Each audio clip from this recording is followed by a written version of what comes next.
It's a cold morning, and I'm sitting on the shore of a lake as the fog rises and twirls and spirals, and a slowly moving tapestry, a slowly moving veil, hiding and revealing the islands in front of me. It's a beautiful morning. This often happens in the fall as the night comes and the air temperature drops, so that the lake is warmer than the air. And of course, all that warm moisture in the lake starts to condense on the colder, drier surface, shall we say, of the air, and the whole area fills with fog. And then on these beautiful mornings, the sun comes, and slowly the fog dances and moves and twirls, and eventually disappears, and the island and the view come into focus.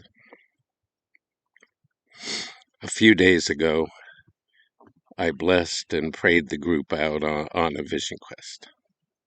And for one of the people, I spoke about water. Years ago, when I wrote Letters to the River, I spoke a lot about water then. But I was encouraging him to think of the long view of his life.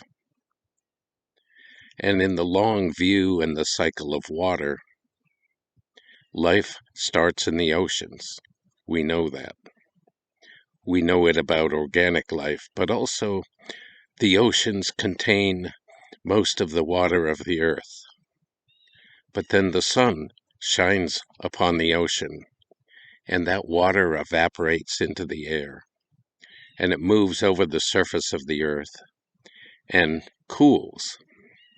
And as that warm, moist air cools, rain in any form, a deluge or mist or droplets, fall on the mountains and deserts and plains.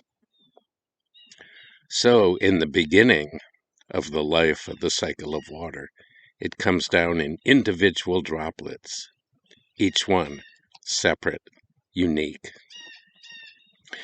Each droplet of water as it falls through the air has its boundaries. But then slowly over the course of the long cycle, that water is absorbed. When it meets other droplets, the boundaries dissolve and it becomes a larger force, a larger entity. And eventually some of those droplets can join and become trickles, rivulets, rivers, streams, and eventually flow for a long, long journey back to the ocean again. And I was encouraging this young man, very frustrated with his sense of aloneness and isolation, and his mind, which constantly criticized himself, to think about the long journey of his life.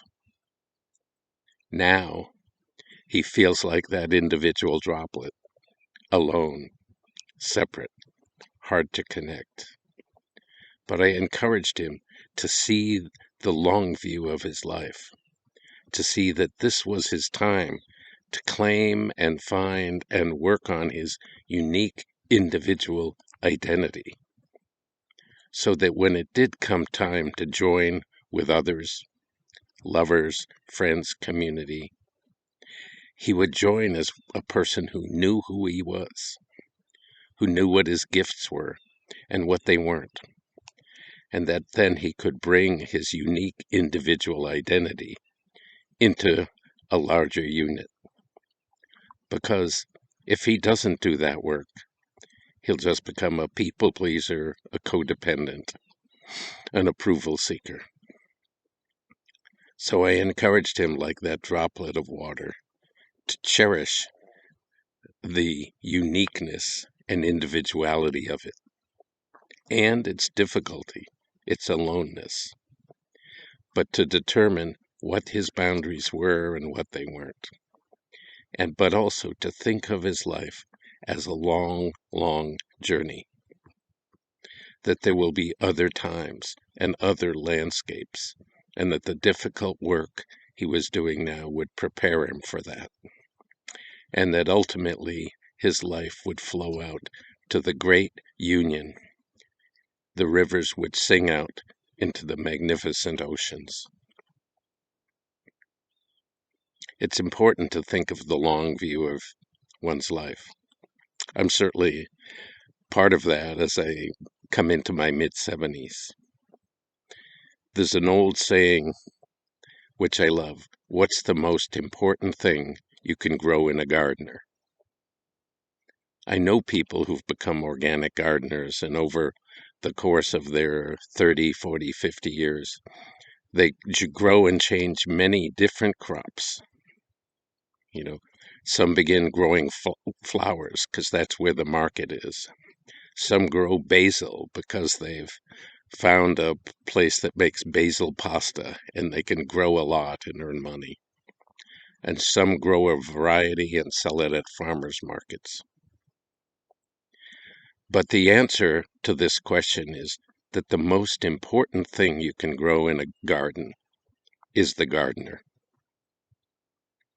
And so these days I encourage people to think of their life like that the struggles and the difficulties grow a better gardener, someone who can adjust to different seasons and different climates and take what works in that part of one's life and develop and cherish it, because new seasons come, different weather patterns arrive, but there is something we can develop over the long course of a life, a certain craft, a certain joy, a certain wonder and willingness to face what's new and alive now and bring it to the current conditions of our life, as well as a sense of the long history and the possibilities we can find through being our best and bringing it home to those we care about, love, and might be able to touch. Aho.